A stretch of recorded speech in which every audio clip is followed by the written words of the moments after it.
Assalamualaikum warahmatullahi wabarakatuh.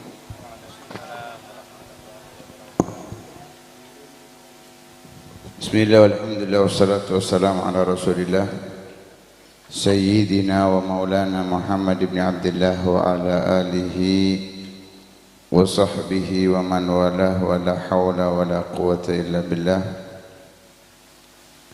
نوينا التعلم والتعليم والنفع والانتفاع والمذاكرة والتذكير والإفادة والاستفادة والحث على التمسك بكتاب الله وسنة رسوله والدعاء إلى الهدى والدلال على الخير ابتغاء وجه الله ومرضاته وقربه وثوابه سبحانه وتعالى.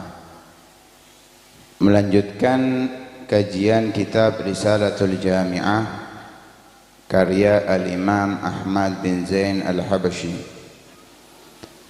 sampai di dalam memulai inti pembahasan beliau menyebutkan qala al-musannifu rahimahullahu wa nafa'ana bihi wa bi'ulumihi wa ulumikum wa ulumi sa'iri salihin amin. Arkanul Islami khamsatun: syahadatu an la ilaha illallah wa anna muhammadar rasulullah wa iqamus salah wa ita'uz zakah wa sawmu ramadan wa hajjul baiti man istata'a ilaihi sabila ma'al ikhlas wa tasdiq. Faman lam yakun mukhlisan fahuwa munafiq wa man lam yakun musaddiqan bihi biqalbihi fahuwa kafir. Di malam yang penuh barakah ini mulai membahas tentang rukun Islam, salah satu yang harus diketahui bagi setiap orang Islam. Rukun itu kalau bahasa Indonesia tiang, tapi yang dimaksud di sini adalah satu bagian yang mana Islam tidak akan kuat kecuali dengan bagian tersebut. Satu sama lain saling menguatkan.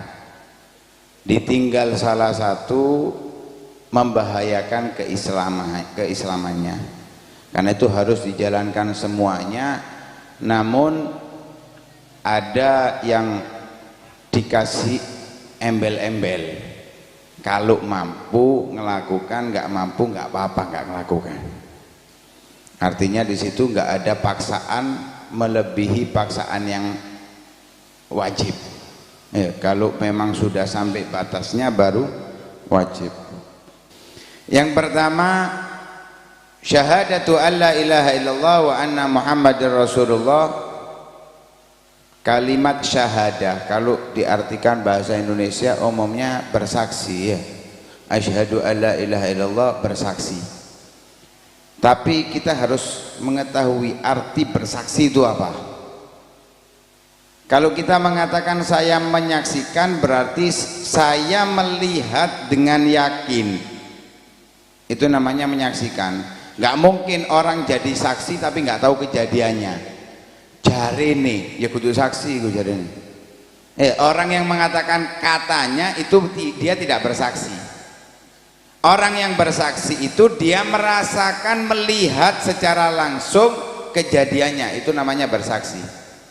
Lah rukun Islam itu dia menyaksikan bahwa tidak ada Tuhan yang pantas untuk disembah kecuali,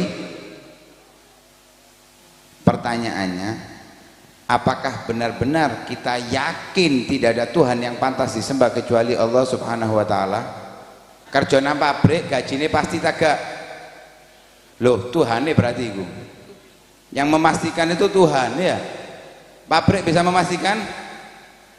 Nah, kalau orang yang yakin Allah adalah Tuhannya, berarti dia yakin yang memberikan rezeki adalah Allah. Nggak boleh kita yakin dengan pabrik. Maksudnya kita nggak boleh meyakini yang memberi rezeki adalah, kenapa? Kita mengatakan tidak ada Tuhan yang pantas untuk disembah kecuali Allah. Itu bersaksi, itu meyakini. Ya, bersaksi itu merasakan bahwa benar-benar Allah adalah Tuhannya, Allah yang memberi rezeki kepadanya. Wa anna Muhammadar Rasulullah, dan Nabi Muhammad adalah utusan Allah. Insya Allah semuanya tahu kalau Nabi Muhammad itu diutus. Tapi apa tujuannya Nabi Muhammad diutus ini? Diutus kepada siapa Nabi Muhammad itu? Kadang-kadang dijadikan plesetan ya. Nabi Muhammad itu orang Arab, jadi yang diajarkan itu hanya cocok untuk orang-orang Arab. Orang Indonesia beda. Maaf, Nabi Muhammad pernah mengatakan dalam hadisnya, bu'ithtu ilan nasi kafah. Kalau nabi-nabi terdahulu itu diutus oleh Allah untuk kaumnya. Karena itu ayahnya nabi, kakeknya nabi, dan seterusnya itu mereka nggak ikut Nabi Isa, karena Nabi Isa diutus di Bani Israel.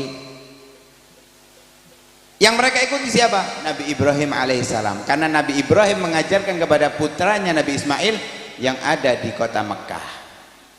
Nah, maka dari itu Nabi ayahnya Nabi, kakeknya Nabi, ibadahnya mengikuti cara ibadah Nabi Ibrahim.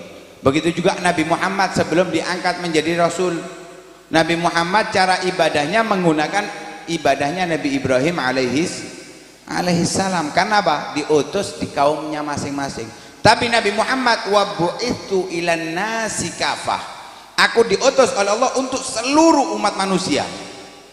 Jadi nggak ada Bani Israel, nggak ada orang Arab, orang Indonesia, semuanya Nabi Muhammad diutus. Jadi yang diajarkan oleh Nabi Muhammad itu untuk semua orang, untuk semua orang, bukan dipatok-patok.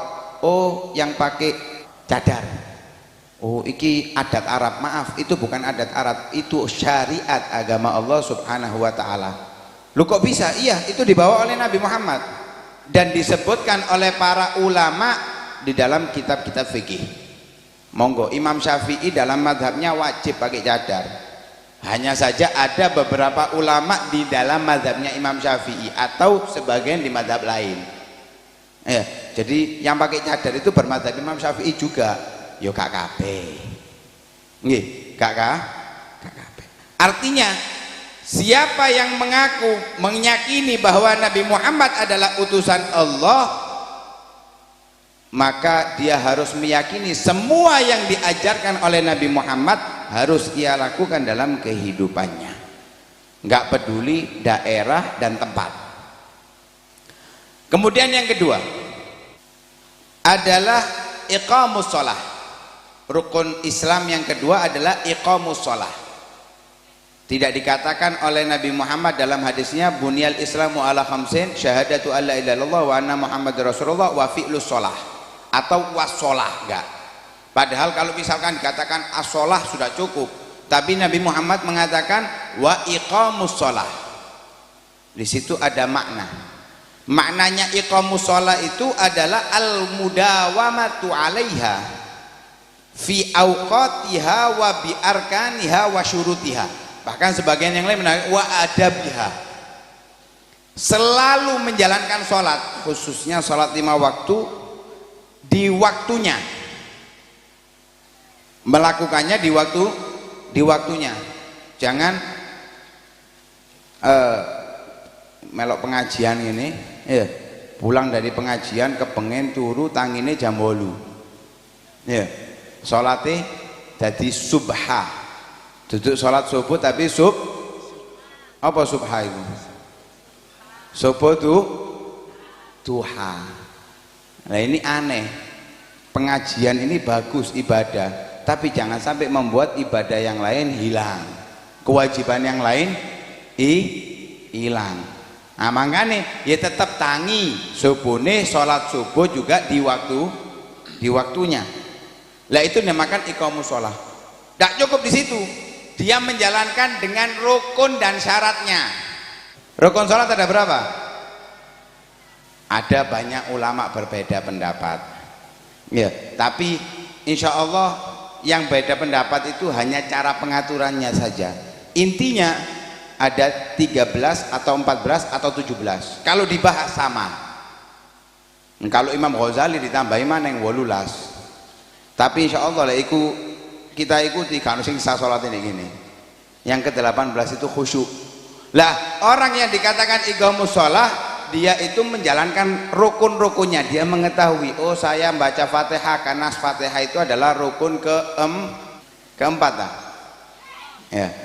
Saya rukuk karena rukuk itu adalah rukun lah dia menjalankan tahu, oh ini rukunnya sholat, ini rukunnya sholat. Wa syurutiha, syarat-syaratnya. Ya, sholat syaratnya ada dua, ada syarat wajib, ada syarat sah. Ya, kalau wis mondok belajar kitab Safinatun Najah atau Sulam Safina, syarat sholat itu ada 8. Lah dijalankan dengan syarat-syaratnya. Syaratnya terpenuhi, rukunnya terpenuhi. Ada yang menambahkan dikatakan iqamus shalah itu kalau pakai adab. Ya. Wajibnya dalam sholat itu syaratnya menutup aurat. Kalau laki-laki antara pusar ke lutut. Sholat misalnya mek nggawe sarungan tok, ganti kaosan sah. Sah. Tapi gak kira-kira dadi imam sholatnya ngono, sarungan tok. Ono sing gelem dadi makmume? Kenapa? Gak pantas. Lah yang mendirikan sholat, benar-benar mendirikan sholat itu kalau dia dengan adab-adabnya, itu baru dikatakan iqamus sholat. Itu rukun Islam yang kedua. Orang yang melakukan sholat, mendirikan sholat, tidak akan diazab oleh Allah subhanahu wa ta'ala sebagaimana diriwayatkan dalam hadithul qudsi, inna li abdi alayya ahdan, sesungguhnya hambaku itu ada janji yang harus aku penuhi. Ya, aku punya janji kepada hambaku, kata Allah subhanahu wa ta'ala, kalau hambaku melakukan sholat pada waktunya, rukun syaratnya terpenuhi. Apa janji Allah? Aku tidak akan mengazabnya dan aku akan masukkan dia surga tanpa ada hisab. Ya, langsung masuk surga tanpa ada hisab. Enak. Itu yang diharapkan ya. Sebaliknya orang yang meninggalkan sholat, dalam hadis disebutkan idza tarakar rajulu, bila ada seorang meninggalkan faridatan, satu sholat, wahidatan muta'ammidan, sengaja mau sholat satu kutiba ismuhu ala babinnar, ditulis namanya di pintu neraka. Jadi lek hotel itu ono nomor ya, nomor sekian. Kalau ini ndak, di pintu neraka ada namanya Fulan bin Fulan, la budda lahu min dukhulin nar, harus masuk neraka. Nauzubillah min dzalik. Menjalankan sholat dengan rukun dan syaratnya tidak akan tersentuh api neraka Allah subhanahu wa ta'ala, masuk surga tanpa hisab. Meninggalkan sholat, nauzubillah min dzalik, pasti masuk neraka Allah subhanahu wa ta'ala. Itu yang kedua. Yang ketiga, insya Allah kita lanjut di pertemuan akan datang. Assalamualaikum warahmatullahi wabarakatuh.